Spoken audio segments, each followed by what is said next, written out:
De Postos Mariana, vem pra cá. Baixe agora o aplicativo do Laboratório Plínio Bacelar e acompanhe os resultados dos exames. Verifique seu histórico, agende atendimento domiciliar do laboratório ou da vacina. Saiba a localização e horários de atendimento das unidades e muito mais. Na sua lojinha de aplicativos, basta digitar Laboratório Plínio Bacelar e baixar tanto para Android quanto iOS. Aplicativo do Laboratório Plínio Bacelar. É grátis, é prático, é para você. A Peg Pizza agora é Leopoldo Empório Gourmet. As tradicionais e saborosas pizzas pré-assadas, esquentou, saboreou, continuam o maior sucesso.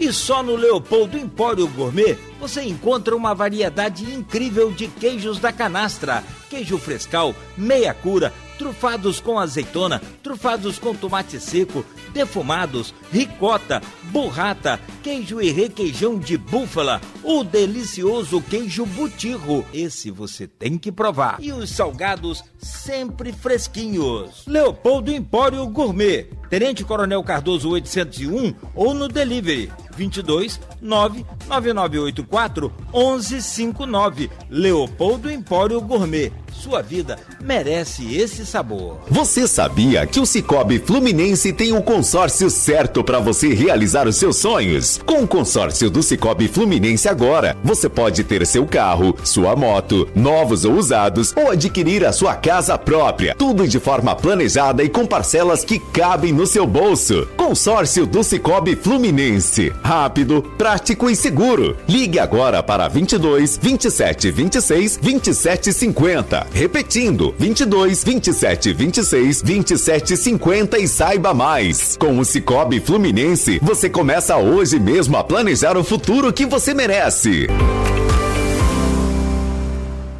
Está sendo implantado na RadMed o Gênios Mammografiologic, o maior avanço na detecção do câncer de mama. Você já pode agendar o seu exame. RadMed, sempre à frente, referência também em mamografia.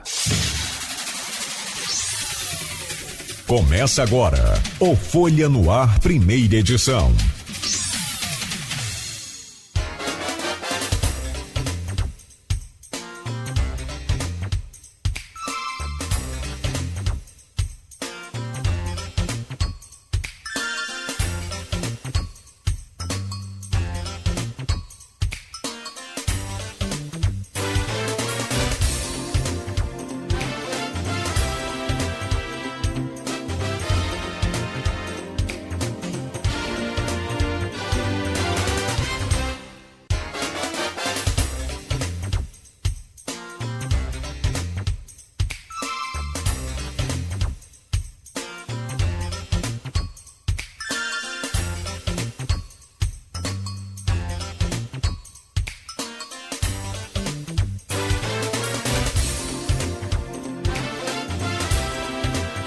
Quinta-feira, 7 de agosto de 2025, quase que São Julho aqui, mas já estamos em agosto de 2025. Começa agora pela Folha FM 98,3, emissora do Grupo Folha da Manhã de Comunicação, mais um Folha no Ar. Estamos ao vivo também pelo Face, pelo YouTube, pelo Instagram.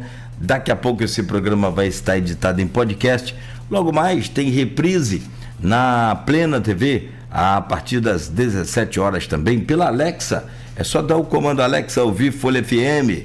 E também no aplicativo exclusivo da Folha, você pode baixar aí no seu smartphone, ou em todos os aplicativos de rádio, você confere a Folha FM. São 7 horas e 7 minutos.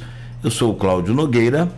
Nós, a partir de agora, começaremos mais um Folha no Ar com as principais informações de hoje.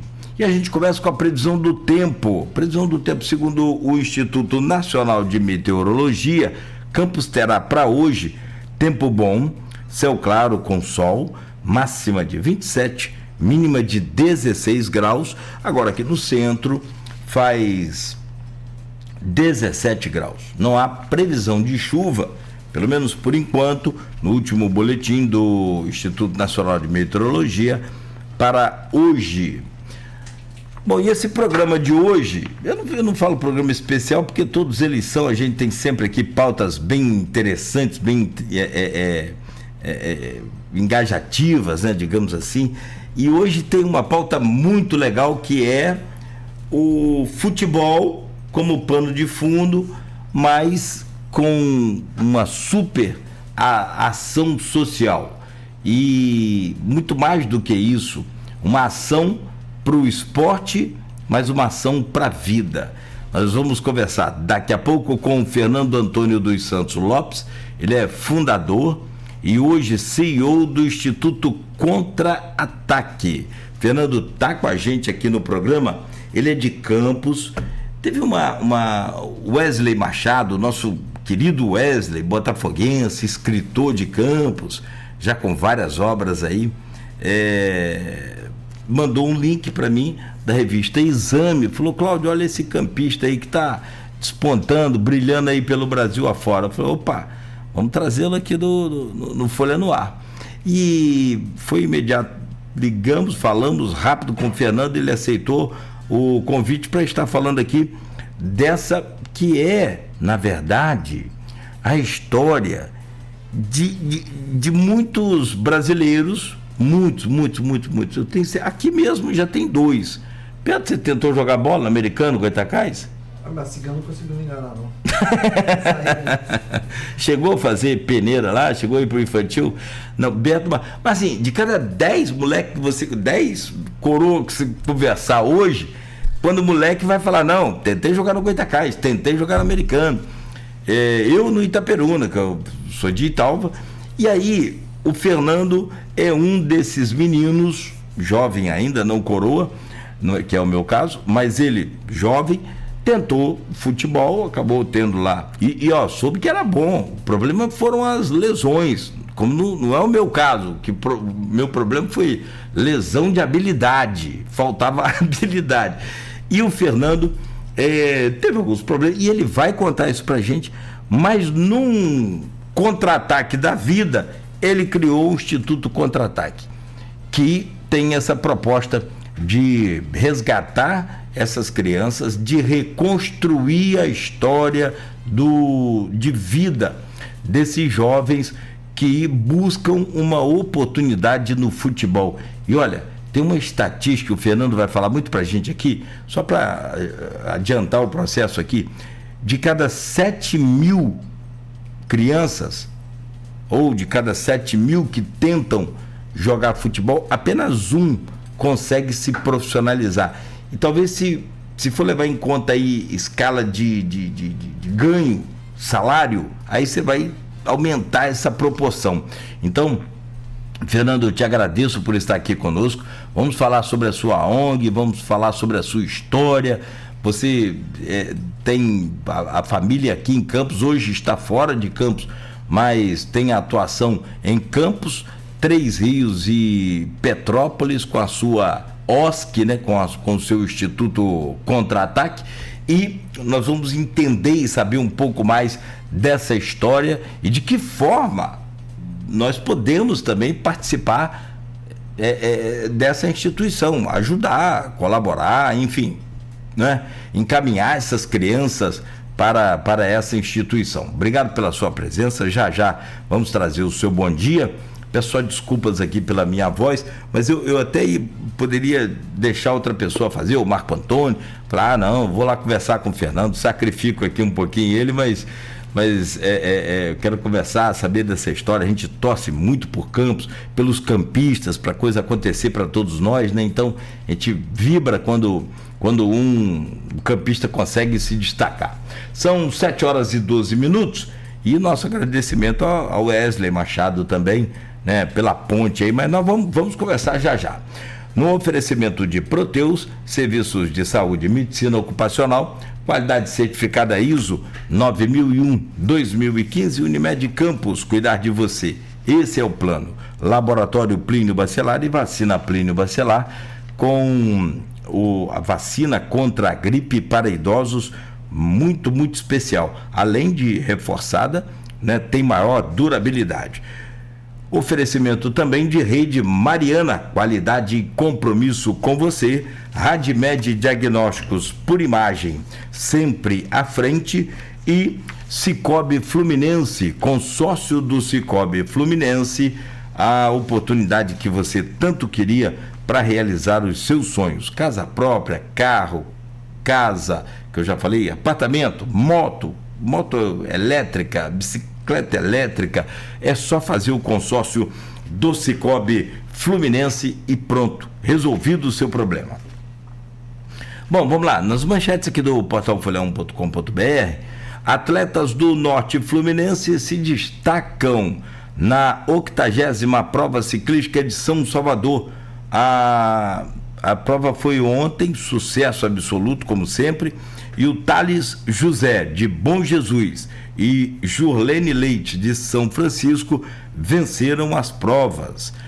Está aqui em destaque no portal Folha 1, procissão da Festa do Santíssimo Salvador reúne multidão de fiéis. Cortejo com a imagem do padroeiro de Campos percorreu as ruas do centro da cidade.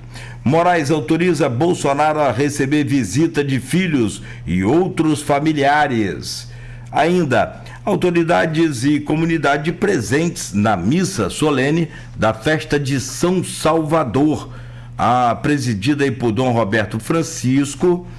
A celebração foi marcada na manhã de quarta-feira. É que hoje, eu já falei aqui, julho, né? Mas eu, na verdade, estava doido para falar segunda-feira, que foi feriado ontem em Campos, então você pensa logo que é o quê? Domingo. Mas não, hoje é quinta-feira, a vida segue aí normal na cidade hoje. Festival Goitacá de Cinema terá roteiro turístico em São João da Barra e Quissamã. Homem é preso por agredir a esposa em 3 vendas em Campos. E ainda algumas das manchetes aqui do portal. Organização da Expo Campos para show de Natanzinho Lima é criticada. Faltando dias para o show, foi anunciado que a entrada será garantida apenas com um cadastro. E aí, com 1h30, esgotou-se o número porque antes era de graça. E aí agora foi feita uma mudança, anunciada uma mudança, que tinha que fazer um cadastro num portal para você retirar um ingresso e participar do show, e assistir o show. Só que tem limite, número e tal. Isso deixou aí a população bem chateada, não só pela questão de ter que fazer inscrição, mas sobretudo por não conseguir, porque com 1h30 a inscrição foi encerrada. O número foi esgotado, né? O número de ingressos.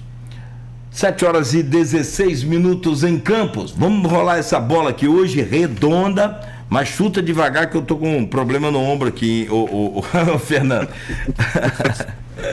Cara, bom dia, prazer te conhecer aqui. Hoje a gente faz por videoconferência, mas né, em breve a gente vai estar junto também. Quero saber bastante da sua história, da história dessa que é uma OSC, né? E que tem, né, como meta isso, estender as mãos a essas crianças que buscam, através do futebol, uma chance na vida. Porque assim, qual a chance de uma criança que nasce numa comunidade carente ser milionário?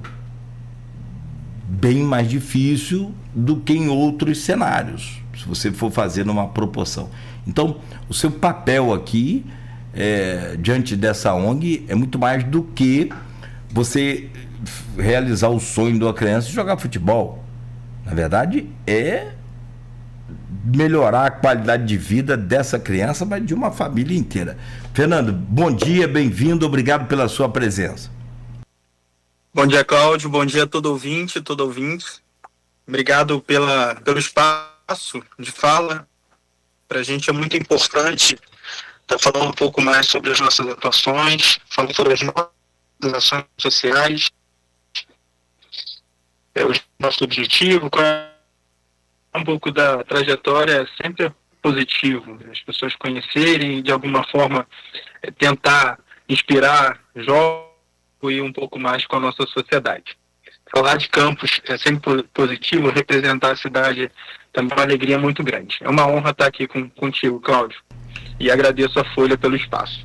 A minha trajetória... Honra toda nossa. Começa... Desculpa, só falhou um pouco. Desculpa. Não, perdão, a honra é toda nossa. Falhou um pouquinho o sinal seu, mas deu para pegar o seu bom dia. Mas vamos ver, se falhar de novo, eu te chamo aí. Me conta aí quem é você, cara. Quem é Fernando? Como é que é a sua história de vida? Eu queria saber primeiro sobre você, sua família, naturalmente, fica à vontade.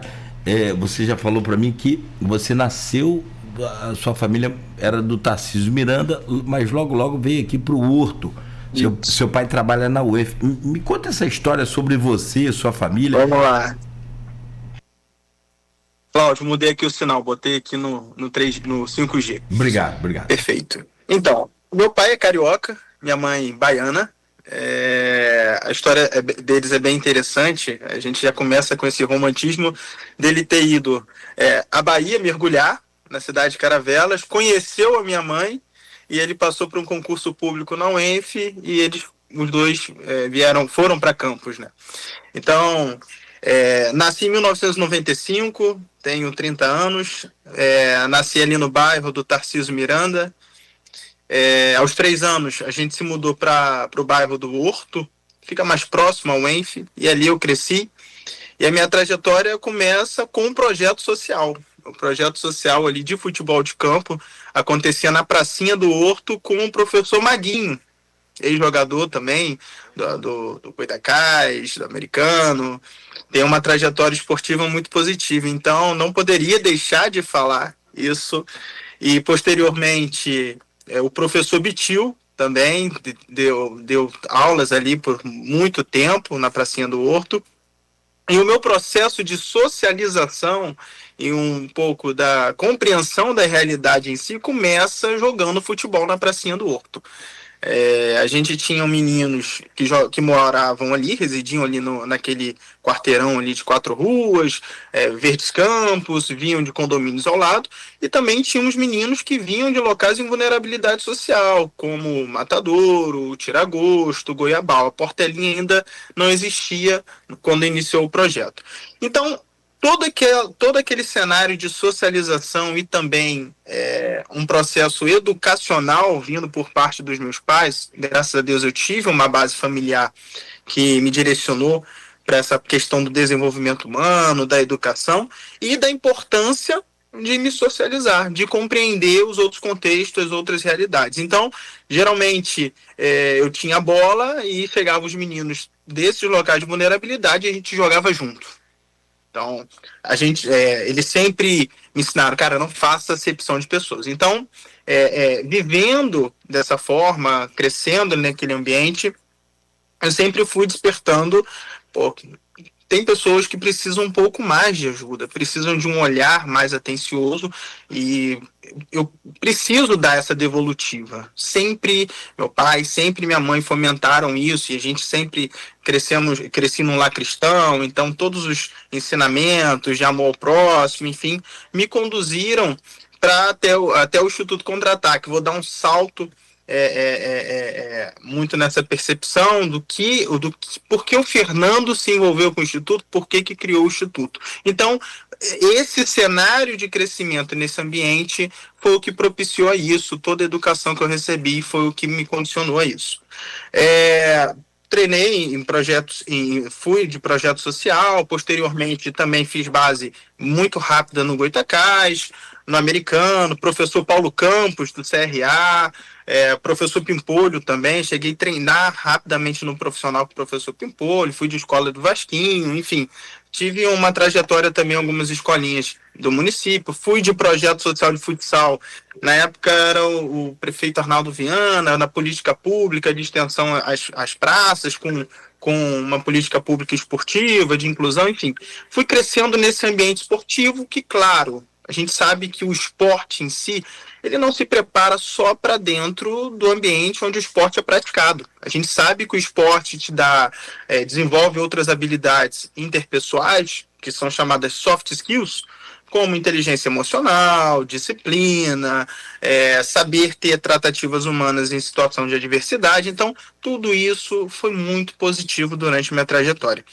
Fiz ensino médio no IFE, fiz técnico no IFE, ensino médio, tive a oportunidade de praticar esporte lá, jogar de FETS, professor Boiná, professor Pedro, tantos outros professores, professor André Gonçalves, um abraço para todos eles. Durante ali a trajetória no IFE, 3 anos mais ou menos, jogando futsal, jogando futebol de campo, viajando, sempre vivendo esse ambiente esportivo. Até que em eu acho que foi 2012, 2013, assim, eu vi uma reportagem muito interessante na Globo, Esporte na Linha de Frente, do Regis Reising, onde eles fizeram uma reportagem muito interessante no Haiti, após aquele terremoto que teve. Eu acho interessante marcar e destacar esse momento da minha vida, porque aí foi a virada de chave. Cara, eu quero ser jogador de futebol, definitivamente, para mudar a vida de outras pessoas. O intuito era esse. E aí eu lembro que nessa reportagem, encurtando, eles realizaram uma corrida beneficente com atletas brasileiros, José Aldo, César Cielo, tantos outros, e os soldados brasileiros que estavam em missão de paz no Haiti, eles promoveram uma corrida beneficente pela capital Porto Príncipe, para mostrar o cenário de destruição e o papel do exército brasileiro naquele local. E aí destaco um pequeno rapaz chamado Morrissem, 6 anos de idade na época, e ele começa a participar dessa corrida beneficente, porque os soldados, os atletas passavam, a gurizada acompanhava junto, era novidade. E o Morrissem acompanhou por 6 quilômetros. 6 anos, 6 quilômetros, descalço. E aí o centro da atenção não era mais o Cielo, não era o Aldo, era o Morrissem. E aí no final, quando termina a corrida, o Morrissem passou a linha de chegada, perguntam no dialeto dele por que ele percorreu e por que ele acompanhou a corrida, já que o Cielo e o José Aldo não eram artistas e não eram assim, celebridades no Haiti. E aí o Morrissem vai e justifica que ele correu porque ele ficou sabendo que ia conseguir água e comida. E aí eu lembro que eu fui pro quarto, eu chorei, aí aquilo mexeu comigo, e eu lembro disso, eu carrego isso comigo. E aí eu conversei com meu pai, enfim, ele explicou da realidade, e aí eu falei, cara, quero ser jogador de futebol. Eu lembro que eu estava no 2º período de Química no IFE, falei, pai, mãe, eu vou trancar, eu já tô com uma certa idade, de 15 para 16 anos, e vou fazer teste a um clube. Aí fiz no americano, tive um destaque legal, e aí consegui chegar até o treinamento do profissional. Não profissionalizei, enfim. Aí posteriormente São João da Barra, tive lesão meniscal no joelho direito, 2 lesões, enfim. E aí passei para o ENF. Quando eu passo para o ENF, e eu vivi o ambiente da base, eu olhava para aqueles meninos e eu sabia eu tinha dentro de mim que, cara, se eles não forem jogadores de futebol, qual a perspectiva de futuro deles? Porque a gente vê um ambiente da conversa, as brincadeiras, o comportamento, e você vê um gap severo de desenvolvimento humano. Eu tive o privilégio de ter uma base familiar, mas essa não é a grande realidade. E aí quando eu passo para o ENF, para o curso de administração pública, para mim, no primeiro momento, foi um choque. Eu não queria passar, eu queria jogar futebol. Mas eu também sabia da realidade. Eu lembro que na hora de colocar ali, selecionar um curso no SISU, eu escolhi administração pública porque era um curso que iria me demandar menos anos de formação, 4 anos. Eu tinha passado para uma engenharia. Falei, a engenharia vai demandar 5. Eu vou fazer 4, vou acabar logo e vou tentar o futebol. Foi assim que eu escolhi minha faculdade. E eu lembro que na graduação, no primeiro período, fazendo aula de política, antropologia, sociologia, economia, ali para mim foi um choque. O que eu estou fazendo aqui? Mas eu sabia que era necessário ter essa formação. E aí foi se passando o tempo, tive a oportunidade de me envolver com semanas acadêmicas, projeto de iniciação científica, fui fazer um estágio no Congresso Nacional, acompanhar um pouco da rotina do Legislativo, o trabalho das comissões, Então, fui no Senado, STF, então acompanhei esse processo, e aí sim eu comecei a entender, cara, é importante o papel do administrador público, olha quanta coisa legal, as políticas públicas precisam ser bem elaboradas, bem implementadas, avaliadas, enfim, e aí eu fui me conformando mais em estar realizando uma faculdade e não estar jogando futebol. E aí, durante esse processo, me envolvi com as atléticas universitárias, sempre praticando esporte. Fui treinador do futsal feminino por alguns anos. Então, eu fui tendo um papel, não só na sala de aula, mas também em outras atividades que contribuíram para a formação do Fernando como indivíduo e profissionalmente também. Eu fui premiado em alguns projetos de iniciação científica.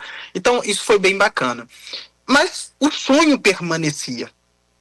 E aí eu lembro que no final da graduação, antes de entrar no mestrado, eu me envolvi num projeto social que era realizado ali no campo do Ipiranga. O fundador já faleceu, todo mundo conhecia ele como Dudu Marangon, ele jogava lá, enfim, ele foi jogador de amador, e no projeto social que ele denominou como Projeto Ganhando Almas, a gente foi tendo uma atuação ali, e a gente via, né, o nível de dificuldades, eu conhecia a trajetória do Dudu, e também de vulnerabilidade social, e aí comecei a ajudar nesse projeto social, tentar dar um apoio para esses jovens. E eu via jovens de todas as partes do município, meninos até mais velhos, que ainda sonhavam em ser jogador de futebol, como eu, que não desistiam do sonho, mas que tinham sérios problemas sociais. Alguns já tinham tido envolvimento com tráfico, outros tinham problemas de convivência em casa com o pai, outros não tinham pai, conheciam que já tinha cometido homicídio. Então, sérios problemas, mas que quando todo mundo ia para o campo, todo mundo se ajudava, porque todo mundo queria ser jogador de futebol, e a gente entendia que precisamos um do outro. Então era fantástico, Cláudio, quando a gente no final do treino se reunia para conversar, para falar de como que tá a vida, fazer a oração, então choravam, desabafavam. Então assim, eu entendi e vivi mais uma vez o projeto social, depois de um pouco mais velho, e novamente aquilo batendo na minha porta. Legal, passei para o mestrado, e ainda sonhava em jogar futebol. Isso já com quantos anos? Já com quantos anos? No mestrado ali, eu fiz a graduação, eu entrei um pouco antes, eu fiz até o segundo ano. 17, 19, eu acho que 19 para 20 anos eu entrei no mestrado. Mas precoce, foi mais ou menos isso. Dava tempo de... foi alguma coisa assim. A gente vê a realidade, enfim, sonhava ainda. Só um parênteses, eu fui desencanar do sonho mesmo aos 26 anos. Aí não dá. E por que eu tinha que me reinventar. Mas por que você não conseguiu seguir com o sonho, não conseguiu realizar o seu sonho? Teve problema? Porque eu li sobre você, e você agora acaba de falar que teve problema no menisco. Cara, é muito complicado você sofrer lesões no joelho. Olha, quem é um exemplo aí de superação é o Ronaldo Fenômeno. Mas teve uma hora que ele não aguentou mais e parou, desistiu. Não tem jeito, porque Sim. Ele sofria muito com aquelas lesões no joelho.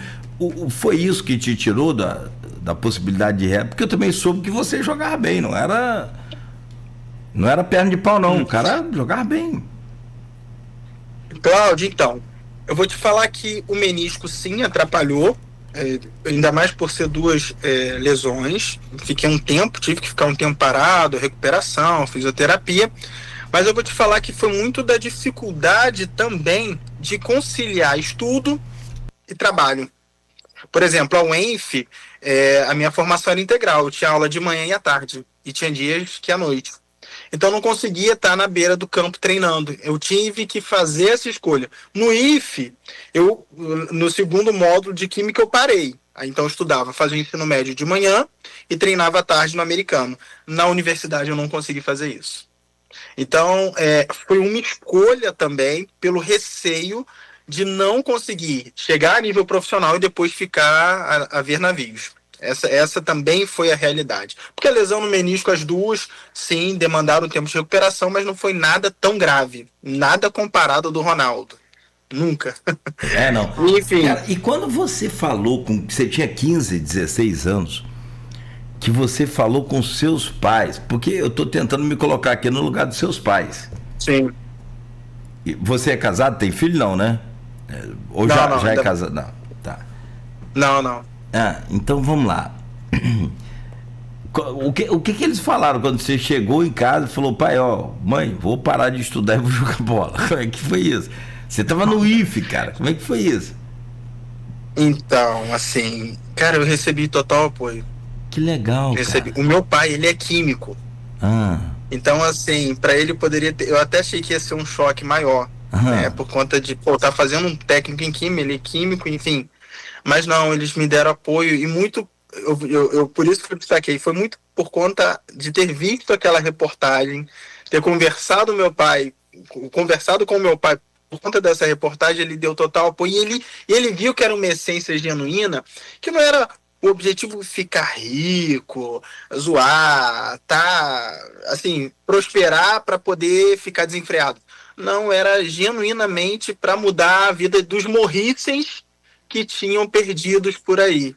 Então, eles me deram total apoio. Isso é muito importante enfatizar. Eu sempre tive esse apoio deles. Quer concluir alguma parte da sua história aí? Porque eu tô doido para entrar na entidade. Claro. Fica à vontade. Se quiser concluir aí, fica à vontade. Show de bola. Brevemente, aí eu fiz o mestrado, passei para o mestrado, ainda atuando nesse projeto social.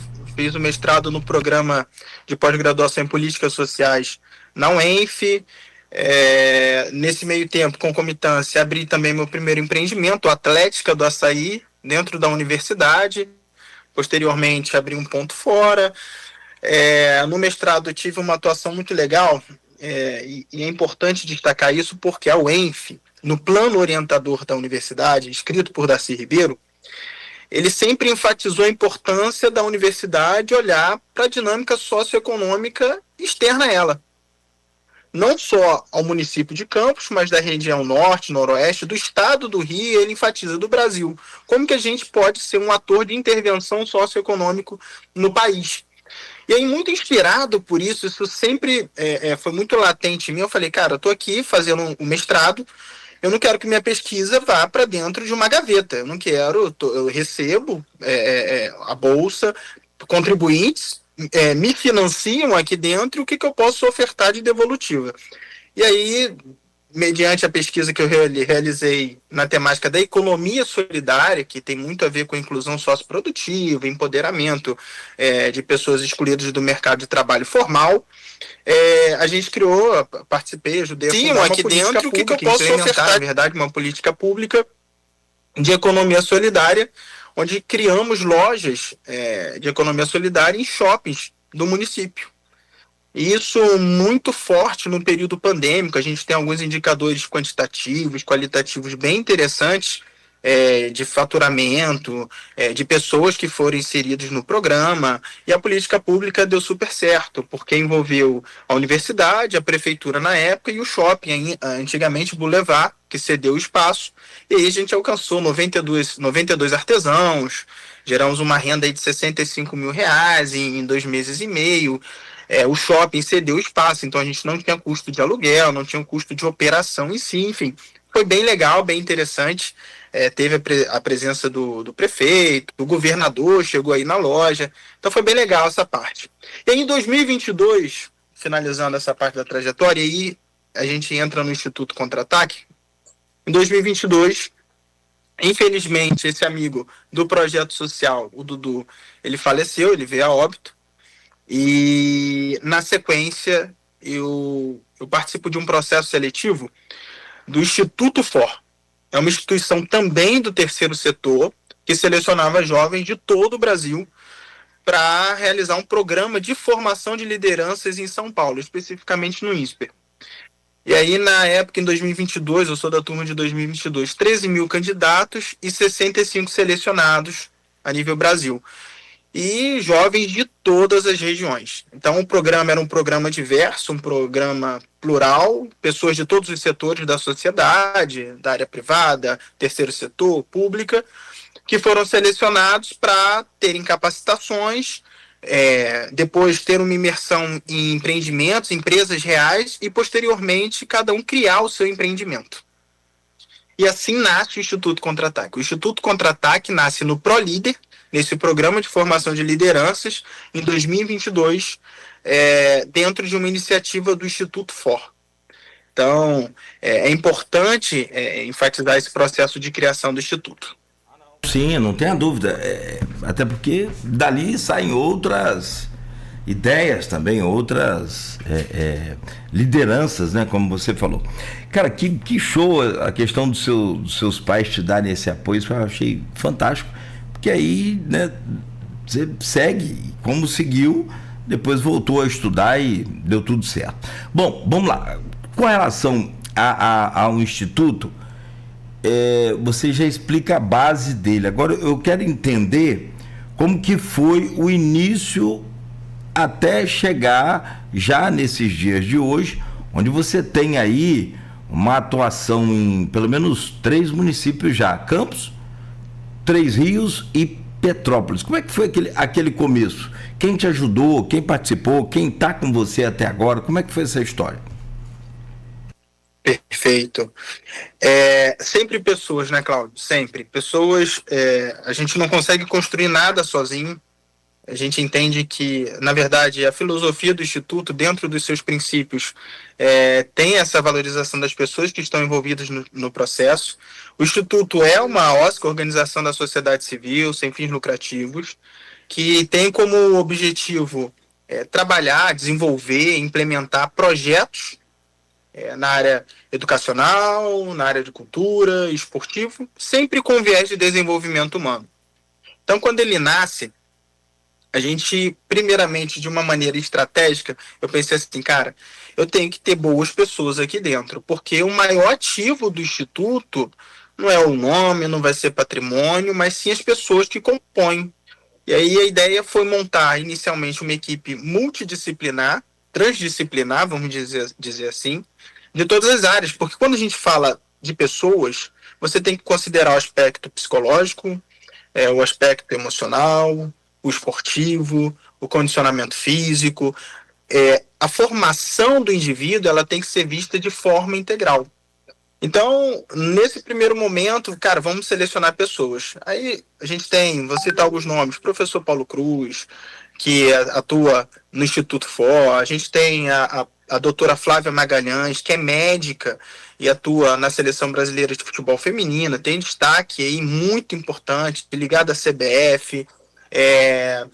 Temos a Heloísa, que também desenvolveu sempre um trabalho de assistência social no América Mineiro, no Cruzeiro, no Atlético Mineiro, no Atletique. Temos a Eliane Paim, que atuou junto ao Branco no desenvolvimento educacional das categorias de base da seleção brasileira. Temos o Thiago, que trabalha com gestão de projetos, a Carol. Temos pessoas que desenvolvem, temos o Rian, a Gabriela, o Jabas, tantas outras pessoas, o Dr. Fábio, que sempre ajudou com a parte jurídica, que ajudou com a parte metodológica. Então, temos sempre pessoas que propiciaram para que o Instituto Contra-Ataque conseguisse se adaptar às diferentes realidades e se tornar um ator que promove o diálogo com os demais atores da sociedade. A gente sempre partiu da premissa de desenvolver uma atuação com base na seguinte corrente de pensamento: vamos ser um ator dentro da quádrupla hélice. O que é a quádrupla hélice? A quádrupla hélice defende que a integração de determinados atores da nossa sociedade, quais são esses atores? As instituições de ensino, o governo, as empresas e as entidades da sociedade civil, em conjunto, podem realizar grandes projetos, promover grande desenvolvimento, ações, emancipar indivíduos, promover coisas positivas, bacanas na nossa sociedade. A quádrupla hélice não defende que um ator sozinho vai conseguir fazer isso. E a gente vê muitos grandes e bons projetos morrerem porque um ator não consegue dialogar com o outro. Então a gente entendeu que, se conseguimos nos posicionar como esse ator que consegue realizar as pontes e cada um dentro do seu papel, na sua competência, conseguir contribuir para aquela ação, cara, isso está sendo muito positivo. Então a gente começou a se comportar assim. E aí, em 2023, 2022 foi a fundação, 2023 a gente consegue a formalização, tiramos o CNPJ, toda a documentação de maneira adequada, a gente consegue realizar algumas ações sociais, pontuais, no Colégio Nilo Peçanha, acho que é Visconde, ali também, próximo a Tiragosto, de promover desenvolvimento humano, dar algumas palestras. E em 2024, 2023, a gente teve algumas ações também, dando palestras em fóruns socioeconômicos em São Paulo, todo um desenvolvimento, fomos reconhecidos na Câmara. E aí, em 2024, a gente tem uma atuação que nos coloca dentro do cenário a nível profissional. Por quê, Cláudio? Nós, entidades do terceiro setor, as entidades em si do terceiro setor, sofrem com um grande problema, a questão da sustentabilidade. Como que você garante que uma associação seja perene e constante se você não tem uma sustentabilidade? E muitas dessas entidades vivem de doações, carecem de um olhar, né, de empresas, ou de algum filantropo, ou de alguém que queira apoiar. E aí eu pensei, cara, não, vamos ser uma entidade do terceiro setor e a gente também presta serviços, e aí esses serviços convertem recurso para dentro do próprio instituto para que a gente possa, com constância, continuar realizando as nossas ações. E assim, em 2024, no início de 2024, a gente estava acompanhando o cenário do americano, transição de gestão, especulação de uma nova SAF, aí vem um antigo presidente da antiga gestão passada, e em 2024 eu mando uma mensagem para esse antigo presidente e obtenho retorno, ele convida a gente para ir lá conversar, para entender, a gente conversa, aí no primeiro momento ele vai e fala para a gente trabalhar difundindo as escolinhas, núcleos, criando núcleos do americano pelo estado do Rio. E aí eu lembro que uma reunião interna da equipe, a gente, felizmente, com a presença do Dr. Fábio, o Dr. Fábio vai e sinaliza, não, Fernando, é interessante para o Instituto, eu acredito que a gente possa estar fazendo um bom trabalho. E aí a gente decide por iniciar essa caminhada, num primeiro momento, de forma voluntária, a gente sempre pontuando, a gente vamos nos conhecendo, vamos iniciar esse relacionamento, estava sendo o nosso primeiro case de clube, e aí a gente começa uma atuação. Aí, posteriormente, o presidente viu que poderia, de alguma forma, entender essa parceria, a gente começou a atuar na parte metodológica do Instituto, o Dr. Fábio, que é especialista, tem as licenças, então ele conseguia desenvolver esse trabalho de metodologia no clube. Posteriormente, pediu-se para a gente dar um suporte na gestão das categorias de base, e aí entra o nosso processo de gestão de categoria de base em clube. Em 2024, quem tocou a base do americano na parte de gestão foi o Instituto Contra-Ataque. De uma maneira precária, no que a gente diz de recurso, com escassez de recurso, a gente teve que tomar algumas decisões para fazer com que tudo acontecesse, para que o clube não tomasse multa, e aí sem apoio financeiro, a gente tendo que pensar de maneira estratégica, com toda uma equipe atuando nesse sentido, e aí a gente consegue suprir as necessidades da base, ter os melhores resultados esportivos dos últimos anos, enfim, conseguimos reduzir custos de R$120 mil, um custo do clube, a gente zerar para a categoria de base, com parceria, conduzindo a base. Aí, em 2024, essa base vai para Itaipava e Três Rios. O Dr. Fábio, com uma atuação, a Dr. Fábio e família, atuando num projeto, até no campo do Boa Esperança, mandar um abraço aí para o Cebola, se estiver ouvindo, presidente do Boa Esperança, Dr. Fábio e família, eles atuando já por alguns anos em projetos, a gente conduz a base do americano para lá, para poder ter a viabilidade financeira de fazer a manutenção, porque a logística é muito cara para você estar levando o time sem recurso para captar o tempo todo para estar jogando. Então a gente inicia essa fase do americano ali, captamos atletas em Sapucaia, Três Rios, na região serrana em si, e aí a gente inicia a nossa atuação na região serrana. Posteriormente a isso, em 2024, aí no final teve problema lá do americano, algumas questões de gestão, vem um novo grupo com a nova proposta de SAF, inclusive a gente participou desse processo inicial. A gente entende que o Instituto ele consegue contribuir através de captação de recursos. Então a gente viu que em 2024 teve um sério problema financeiro.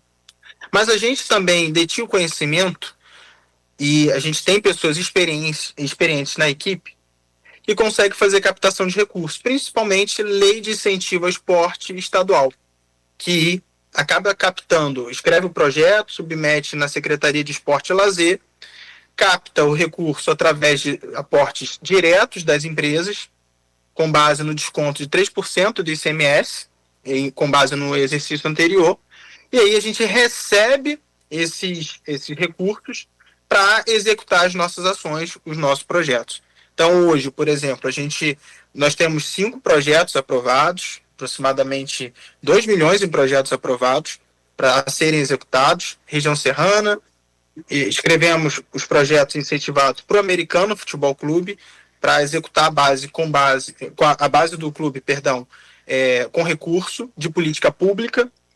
Temos outro projeto aprovado também com o Vandinho, proprietário do Cobrelô, um abraço também, temos um projeto aprovado com ele, e encontramos dessa forma uma sustentabilidade para executar as ações. A gente vê tantas boas ações começarem e não conseguirem concluir, não conseguirem andar por falta de recurso financeiro, por conta de um aporte, uma estratégia bem definida. Na verdade, eu queria falar mais dessa estrutura no segundo bloco, mas eu acho que você pegou o fio e foi desenrolando interessante aí, então não tem problema, sem problema. Bom, a coisa está funcionando, que é o que importa. Agora, não é sem sofrimento, né? Você tem uma dificuldade enorme. E eu confesso a você que, assim, eu tenho dificuldade para entender certas coisas, não é só por burrice, não, talvez por... Mas, cara, como que você vê o Mar de Atafona, por exemplo, e ninguém me responde isso até hoje, avançar desde 1950 e ninguém botar nenhum saco de areia ali para conter o mar avançando?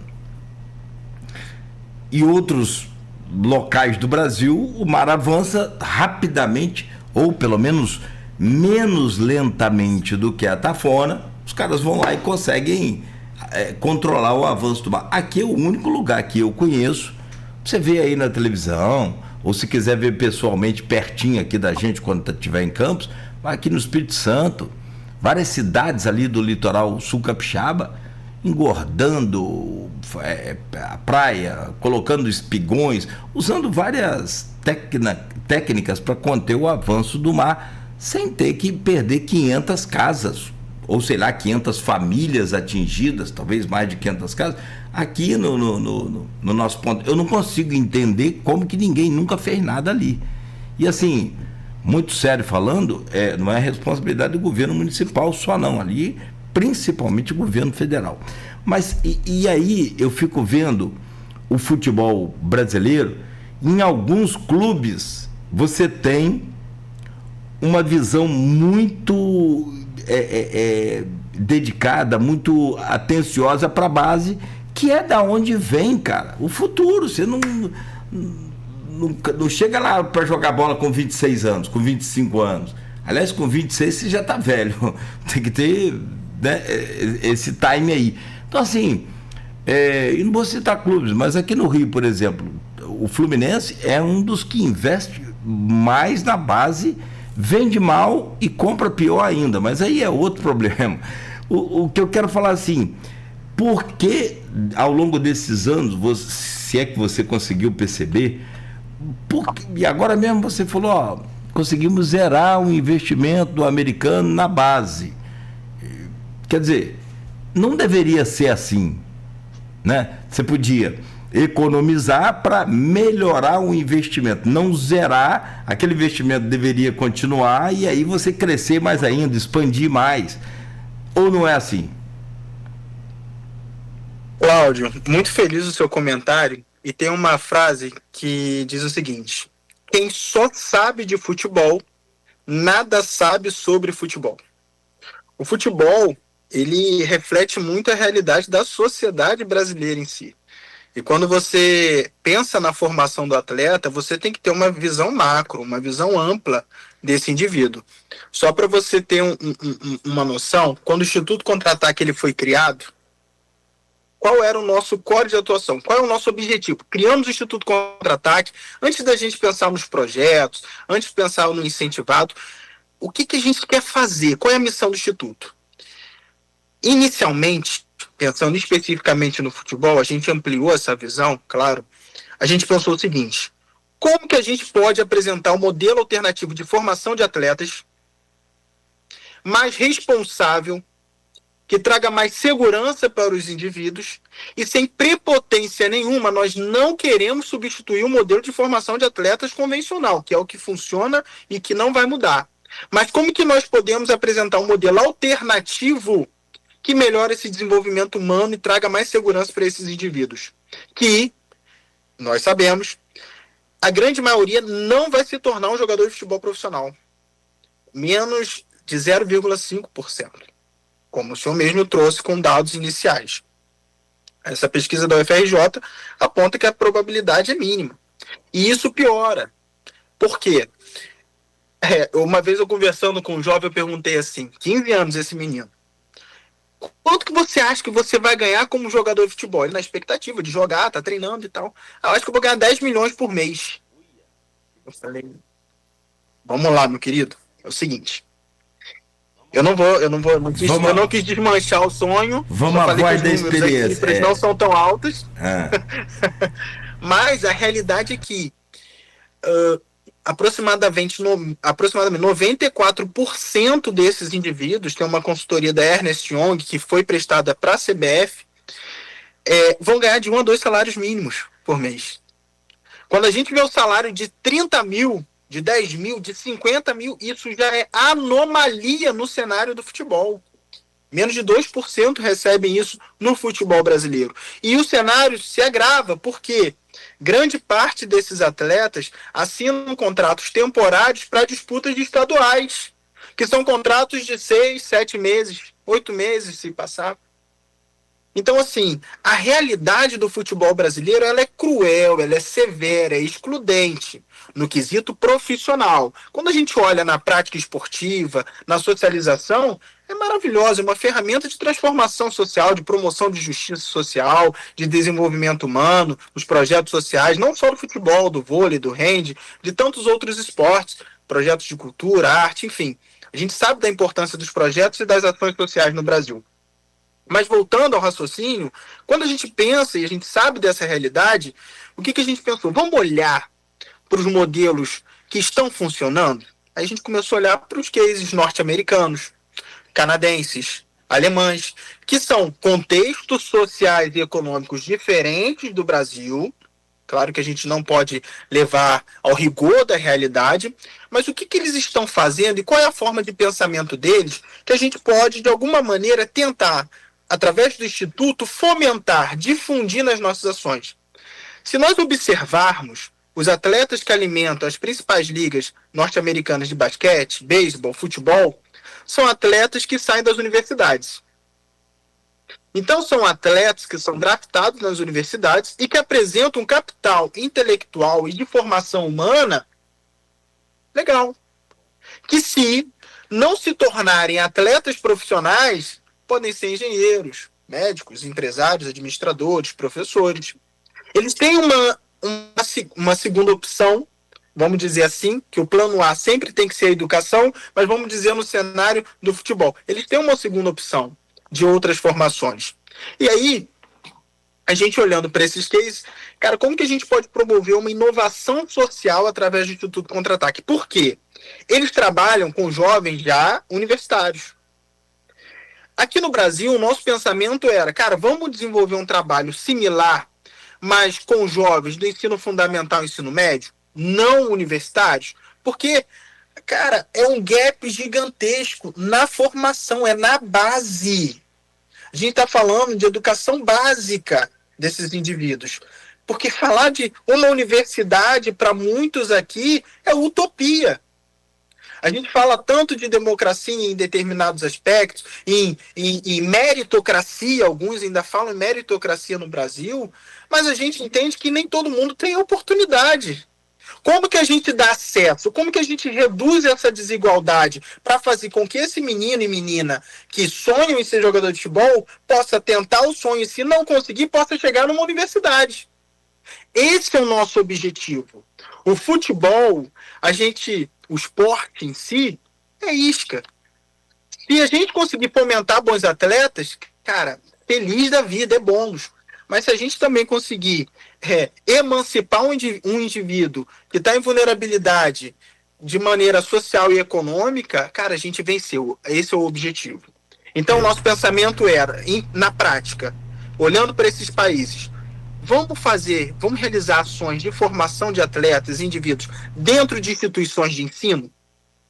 Porque se a gente usa estruturas públicas ou particulares para formar esses indivíduos, fazer um movimento migratório de pegar esses meninos e meninas que muitas vezes, que era o meu caso ali, dentro da universidade, crianças da Portelinha, da Tiragosto, do Matadouro, que ficam dentro da UENF, rodando, pedindo dinheiro para professor, pedindo dinheiro para aluno, que fica olhando pelas janelas de vidro do bandejão, os alunos comerem e desejar um prato de comida, como que eu faço para esses meninos terem acesso a essa universidade? Porque os muros não são físicos, as barreiras não são físicas.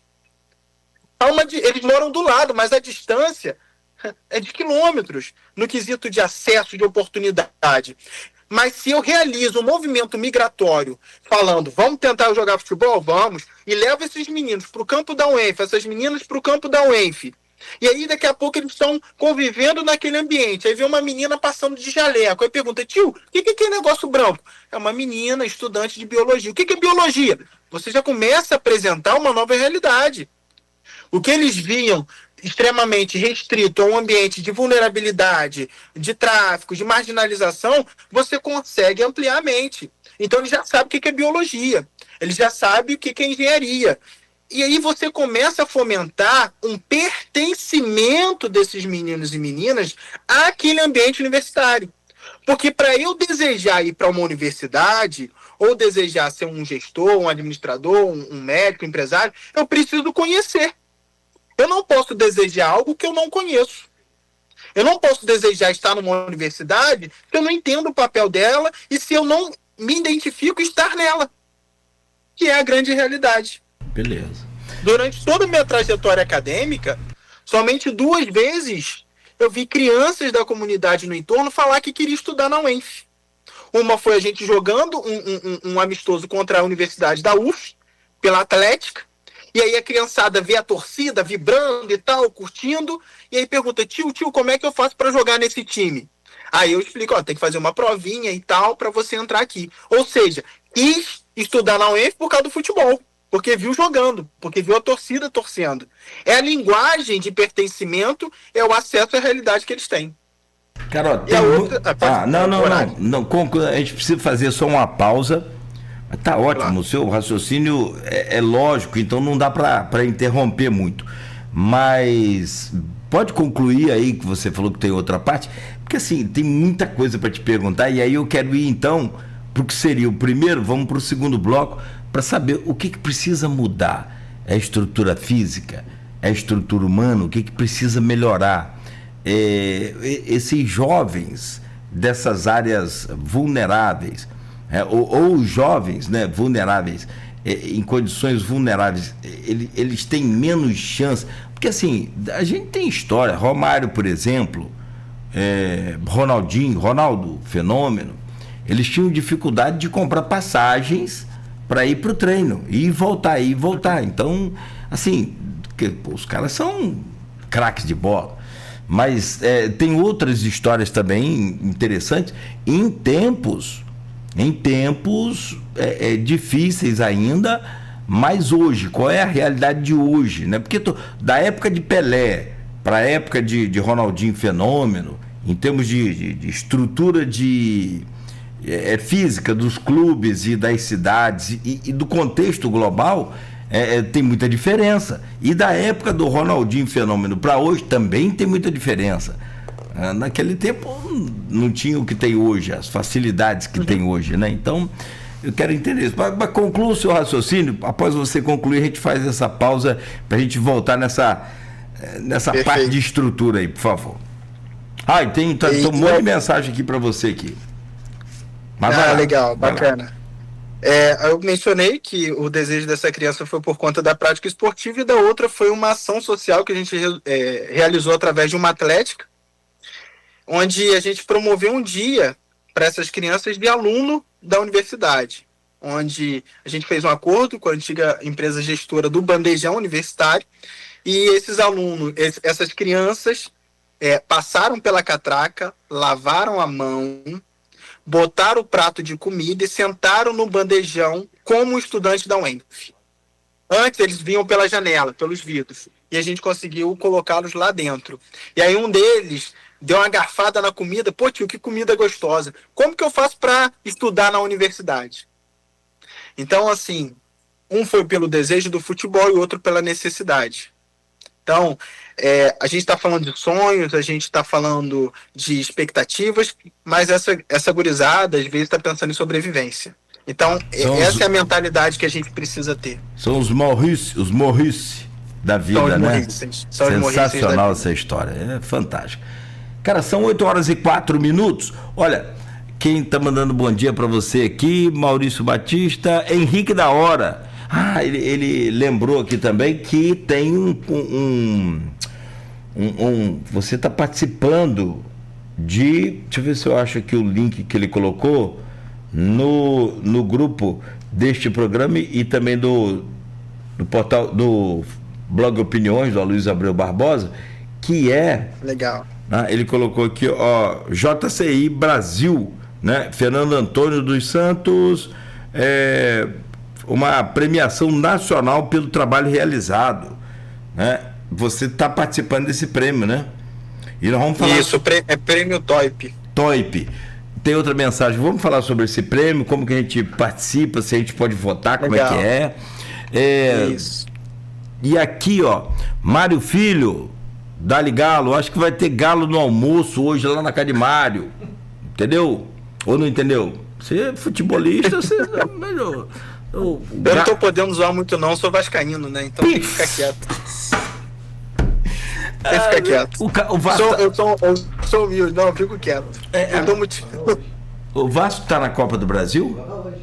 Tá, o Vasco tá na Copa do Brasil, pô. Copa do Brasil é outra história. É outro nível. Olha o Fluminense aí. Nosso foco é Mundial e Copa do Brasil. Esquece. Eu sou tricolor, então de brasileiro para nós não tá com nada.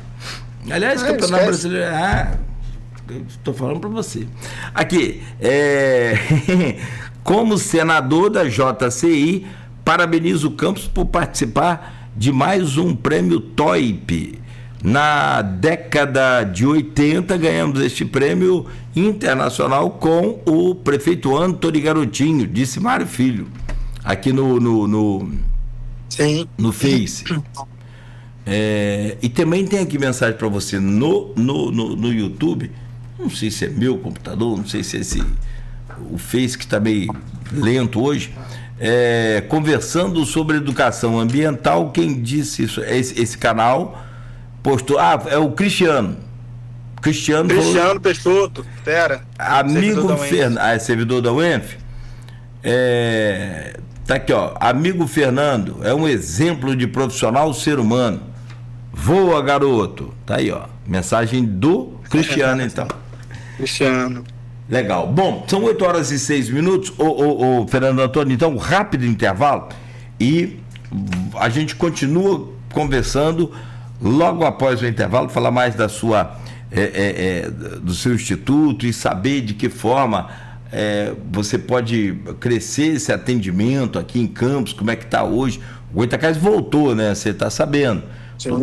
Lá está no sacrifício positivo, isso é muito positivo. Não queira saber. Fortalecer o futebol campista da região. Eu moro ali perto e eu vejo aquele movimento, cara. É só voltar, a criançada toda volta.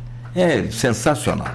Bom, são 8h07, conversando então com o Fernando Antônio dos Santos Lopes, que é o criador, fundador e hoje administra, o CEO do Instituto Contra-Ataque, salvando vidas, resgatando aí essas crianças e dando oportunidade a elas tanto no futebol, como ele disse, futebol é só um pano de fundo, mas sobretudo, né, dando a oportunidade de ter uma vida digna.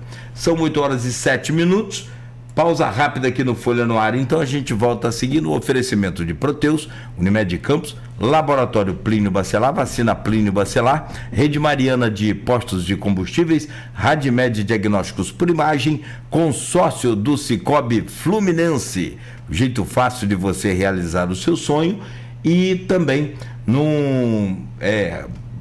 agora numa dica boa aqui, ó, para você colocar o seu dinheiro para trabalhar para você, é com a Nauta XP Investimento. Confira aí. 8,3. Minuto Nauta XP. As principais informações do mercado diariamente para você. A psicologia de investimentos é o estudo das emoções e comportamentos que influenciam